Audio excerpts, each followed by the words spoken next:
There is a solution for reaching the vast unreached places of the earth. There is a remedy that will completely turn the world upside down and revolutionize the entire workings of the church. It is aim lower, think smaller, give up, and go have a cup of coffee. I know you're thinking, amazing, why didn't I think of that? But to fully understand the depth of this life-changing statement, you need a bit of background. Our sun is but one of billions of stars in the universe, and our world is but one of the smaller objects circling that sun. On our planet, there are over 2 million different species identified so far. Half of the species on Earth are insects. There are 10,000 species of trees and 15,482 different kinds of fish. Our planet is teeming and alive, and yet despite our best efforts to search the stars, not an ounce of life has been discovered anywhere else, not even the tiniest bacteria. Nothing.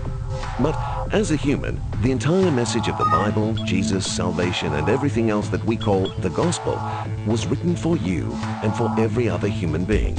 The only problem is that not every human has had a chance to hear it yet. 6 billion humans currently inhabit the planet and live there for a worldwide average of 67 years each. Of the entire population of Earth, about 1/3 have ready access to the gospel because of where they live. At the same time, a further third have never even heard the name of Jesus in any way that they could respond to. That gives us an average of 67 years to get to every single one of them, which would be easy if they all lived in your street, spoke your language, and went to the same baseball matches. To make matters more difficult, we actually have considerably less than 67 years to reach people. An extraordinary fact about humans is that the older they get, the more set in their ways they become.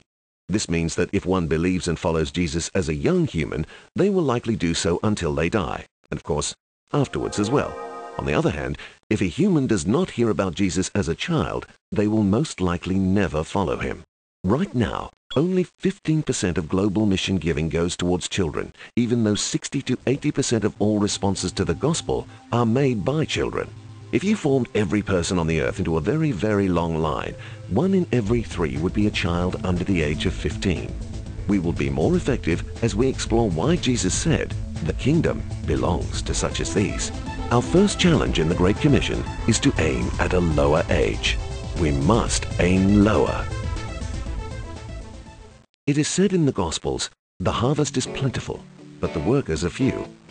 Already across the world, many are seeing that there is a role that children and young people play as workers in the harvest. Leadership does not start at 30 years of age. It starts as a child and a teenager.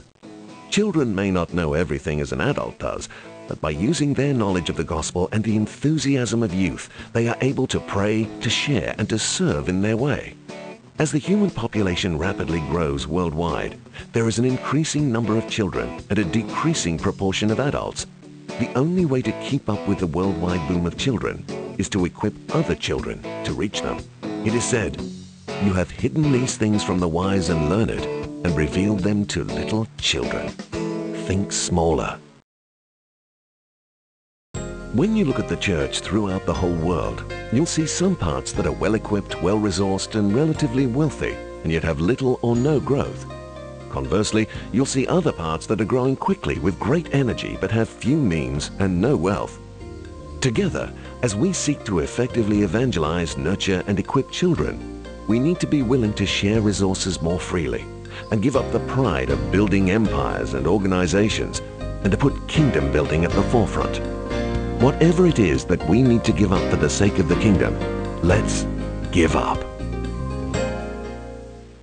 It is said that the body is a unit, though it is made up of many parts, and that Christ is the head. No one part can do the job alone. No one part has all the answers, the resources, the creativity, or the mandate to do it all. We are a body. When one part suffers, we all suffer. To accomplish the Great Commission means having a cup of coffee with someone from the church down the road. Talk to them, partner with them, become prayer partners with a struggling church across the globe. We are part of the same body. We are on the same team.